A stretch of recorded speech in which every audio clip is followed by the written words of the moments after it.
Baik, untuk pengenalan, golongan orang kelainan upaya ataupun lebih dikenali sebagai OKU ini sering menghadapi pelbagai cabaran dalam kehidupan. Antaranya lah cabaran daripada aspek pendidikan, cabaran daripada aspek peluang pekerjaan dan juga kemudahan fizikal. Selain itu, kerajaan juga telah melakukan pelbagai langkah untuk memberikan keistimewaan dan kemudahan kepada golongan orang kurang upaya ini. Namun, masih ada sikap kurang peka masyarakat terhadap mereka dan ianya menjadi satu isu yang serius. Pendidikan, peningkatan sokongan dan tindakan anti-stigma amat-amat diperlukan dalam mencapai masyarakat yang lebih inklusif. Oleh itu, dalam menangani ketidakbolehterimaan, penting untuk mengurangkan stigma, meningkatkan persepsi dan memastikan peluang yang sama bagi semua individu. Oleh itu, dalam kajian ini akan meliputi daripada aspek kesedaran masyarakat, stereotip, sokongan sosial dan mencadangkan langkah-langkah untuk peningkatan. Seterusnya adalah justifikasi. Yang pertama, sikap hormat dan inklusif masyarakat, iaitu menonjolkan bagaimana sebahagian besar masyarakat Malaysia mengamalkan sikap hormat dan inklusif terhadap orang kelainan upaya OKU, serta pendedahan kepada cara masyarakat berinteraksi secara positif dengan OKU dan penyediaan kemudahan awam yang mesra OKU sebagai contoh konkret. Yang kedua adalah cabaran stigma dan kesedaran kurang, iaitu menonjolkan bahawa terdapat segelintir individu yang masih belum mencapai kesedaran yang mencukupi sehingga menimbulkan stigma terhadap OKU, serta penekanan terhadap keperluan pendidikan kesedaran dalam kalangan masyarakat untuk memahami cabaran yang dihadapi oleh OKU. Yang ketiga adalah peranan pendidikan dan kesedaran masyarakat, iaitu menggariskan kepentingan pendidikan dan kesedaran awam dalam membentuk sikap positif terhadap OKU, serta merangkul kempen dan program pendidikan awam untuk menghapuskan stereotip negatif, meningkatkan pengetahuan dan mewujudkan persekitaran yang inklusif. Yang terakhir iaitu pentingnya pelaksanaan dasar inklusif, iaitu menekankan keperluan pelaksanaan dasar inklusif di peringkat kerajaan dan institusi, serta menyokong tuntutan pelarasan dalam sektor pendidikan, pekerjaan dan perkhidmatan awam bagi memastikan hak dan peluang yang sama untuk OKU. Seterusnya adalah sorotan literatur. Yang pertama adalah kesedaran awam dan pendidikan. Kesedaran awam dan pendidikan terdapat keperluan untuk meningkatkan kesedaran orang ramai Malaysia tentang keburukan, keperluan dan hak orang upaya OKU melalui pendidikan awam dan kempen kesedaran yang berkesan. Sebagai contoh kesedaran awam dan pendidikan adalah melibatkan golongan OKU ini dalam bidang pendidikan. Hal ini demikian karena golongan OKU juga memerlukan sistem pendidikan yang adil yang mampu membawa mereka ke arah kejayaan yang mereka inginkan. Seterusnya adalah sokongan sosial dan emosi. Sokongan sosial dan emosi adalah kepentingan menyediakan sokongan dan emosi kepada kumpulan OKU daripada keluarga, rekan sebaya dan masyarakat untuk mengatasi stigma dan juga stereotip berkaitan dengan ketidakupayaan. Sebagai contoh, sokongan sosial dan emosi adalah melibatkan sesi counseling ataupun mentoring. Hal ini demikian karena dari segi sesi counseling yang mereka hadapi sudah pasti dapat memberikan motivasi ataupun dorongan positif mereka agar mereka terus mempunyai dorongan untuk meneruskan kehidupan mereka dan tidaklah mereka insecure untuk meneruskan kehidupan mereka. Yang seterusnya adalah keterangkuman dalam masyarakat, di mana masyarakat perlu mengambil pendekatan yang lebih inklusif untuk memastikan kumpulan OKU terlibat sepenuhnya dalam pendidikan, kerja, dan aktiviti sosial, serta mengiktiraf pelbagai kebolehan mereka. Seperti yang kita lihat dari segi keterangkuman dalam masyarakat ini,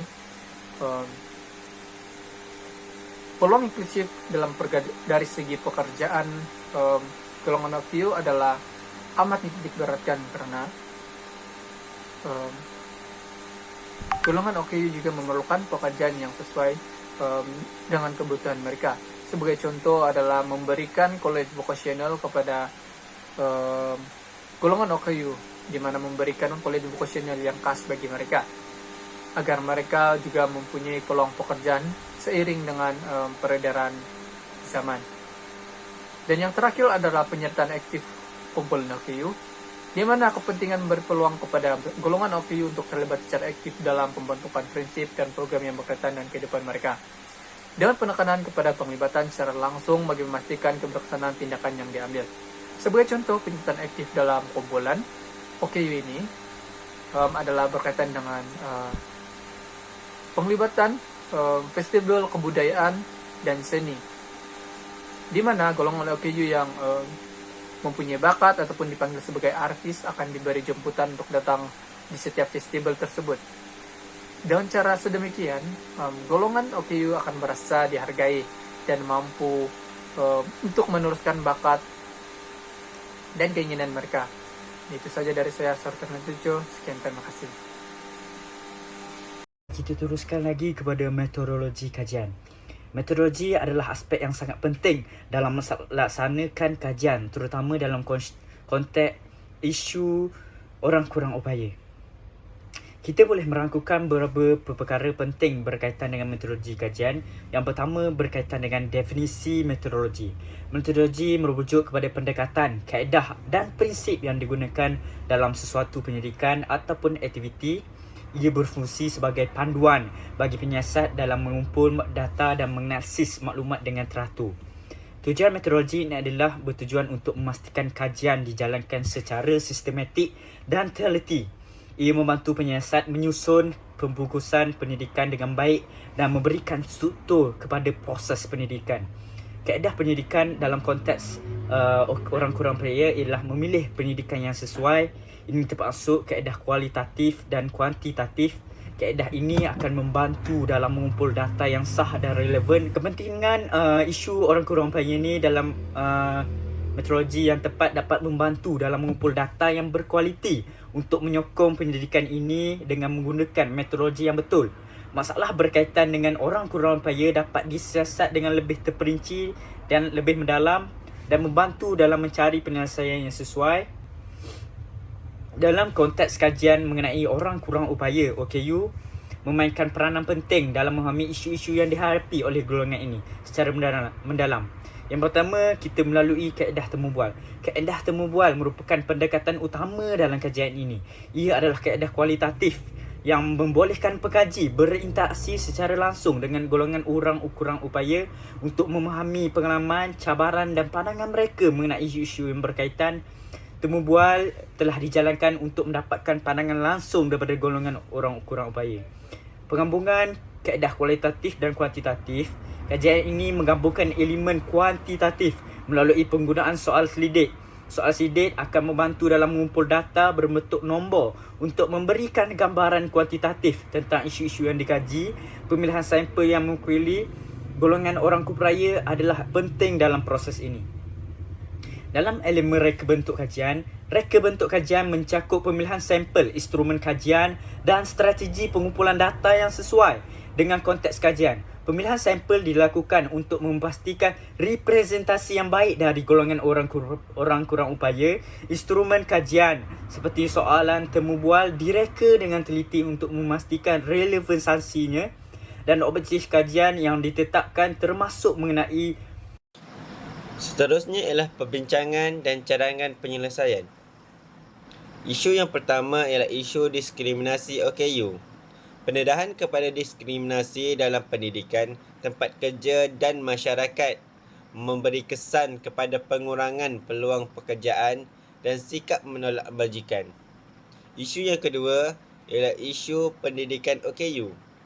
Cabaran akses kepada pendidikan berkualiti tinggi dan kurangnya sokongan untuk golongan OKU. Ini memainkan peranan penting kepada agensi Jabatan Kebajikan Masyarakat dalam menyediakan kemudahan seperti Pusat Pemulihan Komuniti iaitu PDK. Yang ketiga ialah bantuan daripada agensi. Pengenalan kepada agensi Jabatan Kebajikan Masyarakat sebagai penjaga kebajikan dan kebajikan OKU. Agensi ini telah memberikan pelbagai bantuan yang termasuk bantuan pendidikan, kemahiran dan keuangan. Seterusnya ialah naik taraf penguasaan OKU. Pendedahan kepada kursus kemahiran seperti pengurusan ICT, jahitan dan pertukangan. Kursus ini telah melahirkan banyak golongan-golongan OKU yang telah berjaya dalam bidang pekerjaan. Seterusnya ialah faedah pekerja OKU dan bantuan keuangan. Pengenalan elemen pekerja OKU dan syarat untuk mendapatkannya. Bantuan keuangan diberikan kepada golongan OKU untuk memberi galakan kepada mereka untuk terus bekerja dan hidup dengan berdikari. Seterusnya ialah infrastruktur mesra OKU. Keperluan infrastruktur mesra seperti tempat duduk, tempat letak kereta khas dan lift memberikan penekanan kepada peranan masyarakat dalam memberikan sokongan dan kesedaran kepada keperluan golongan OKU. Baik, seterusnya ialah kesimpulan. Peningkatan kesedaran terhadap keperluan dan hak orang kelainan upaya ataupun OKU ini di Malaysia amatlah penting, di mana kempen pendidikan dan kesedaran awam dapat mengatasi stigma-stigma terhadap golongan OKU ini. Sementara sokongan sosial pula dapat mengatasi sokongan sosial dan emosional ini pula amat diperlukan untuk meningkatkan lagi kualiti kehidupan mereka. Bukan itu saja, pelibatan aktif dalam program komuniti dan pendidikan dapat memastikan pelibatan penuh dalam golongan OKU ini dalam komuniti masyarakat, termasuklah bidang pendidikan, pekerjaan dan sosial. Oleh itu, walaupun adanya peningkatan kesedaran yang positif, masih terdapat beberapa cabaran dalam masyarakat dan kerjasama kerajaan dan masyarakat amat diperlukan untuk menjamin keadilan bagi golongan orang kurang upaya. Oleh itu, semua pihak perlu berganding bahu dan bekerjasama tanpa pandangan prejudis serta memberikan peluang dan galakan agar golongan OKU ini dapat menyumbang juga kepada kemajuan negara. Oleh itu, kajian ini diharapkan dapat memberikan pandangan yang jelas tentang perlunya peningkatan kesedaran masyarakat terhadap golongan orang kurang upaya.